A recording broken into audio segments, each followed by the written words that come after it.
បាទសួស្តីពុកម៉ែបងប្អូនទាំងអស់គ្នាបាទថ្ងៃនេះខ្ញុំមកណែនាំជាមួយនឹងប្រភេទ Highland បាទឥឡូវវាទៅតែចូលស្តុកខ្ញុំបាទបានរយៈពេល2ថ្ងៃទេបាទអញ្ចឹងថ្ងៃនេះគឺខ្ញុំបំពាក់គ្រឿងលេងហើយបាទអញ្ចឹងសម្រាប់បងប្អូនដែលចង់បានម៉ូតូ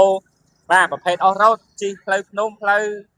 ទឹកផ្លូវអីហ្នឹងត្រូវហើយណាអាចមកមើលជាមួយនឹង model Highland នេះទៅបាទហើយអានេះ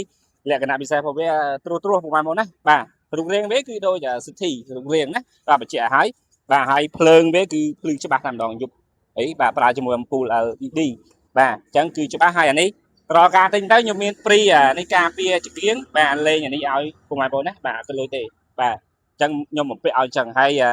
ជាមួយសញ្ញោវិញបាទគឺក៏អេមដែរអត់ងាយបាក់ទេណាអានេះដោយសារវាប្រើកស៊ូលក្ខណៈពិសេសរបស់វាគឺអេមបាទខុសពីសញ្ញោដតៃប៉ះតិចតួចបាក់អានេះអត់ទេណាប្រើជ័រ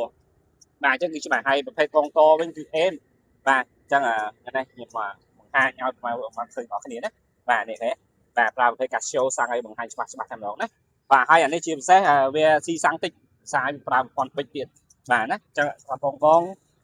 ជីផ្លូវឆ្ងាយបាទវាសមចៃសាំងទៀតហើយអានេះខ្ញុំព្រីជូតបាទសិតតែគ្រឿងលេងផងHonda City ខ្ញុំយកមកបំពេញនេះណាបាទហើយនិយាយទៅគឺអេមហើយចំណុះសាំងវាក៏ធំដែរដូចជា7លីត្រជាង7លីត្រទួយបាទណាចំណុះសាំងនេះធំបាទដាក់បានច្រើន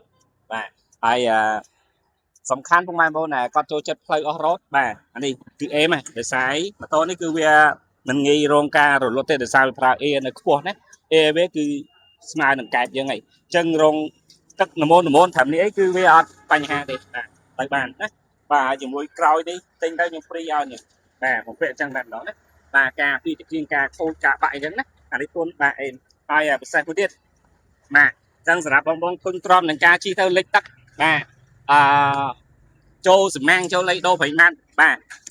កាត់ការថវិការបស់យើងបាទអញ្ចឹងនេះអេមសំណាងវានៅខ្ពស់មិនងាយចូលទឹកទេណាបាទអញ្ចឹងត្រូវតែម្ដងបាទសម្រាប់បងប្អូនបាទជិះទៅលេងបាទជិះធ្វើការក៏បានបាទជិះអស់រត់ជាតិធីមក៏បានអាចមកមើលបានហើយតម្លៃវាពិសេសណា$2350ទេបាទអញ្ចឹងពុកម៉ែបងប្អូនណាបើចង់បានជាមួយ Highland អាចមករើសពណ៌បានហើយប្រម៉ូសិនពិសេសណាបាទបានដូចខ្ញុំបាទធ្វើវីឡូនេះអញ្ចឹងព្រីជូនតែម្ដងបាទមិនតន់អស់ទេនៅព្រីស្លាកលេខមួកសុវត្ថិភាពភេជាឲ្យទៀតណាបាទអញ្ចឹងពុកម៉ែបងប្អូនបើចង់បានម៉ូតូប្រភេទ off road អាចមើលជាមួយនឹង Highland នេះបានបាទអរគុណច្រើនពុកម៉ែបងប្អូនណាបាទអរគុណច្រើន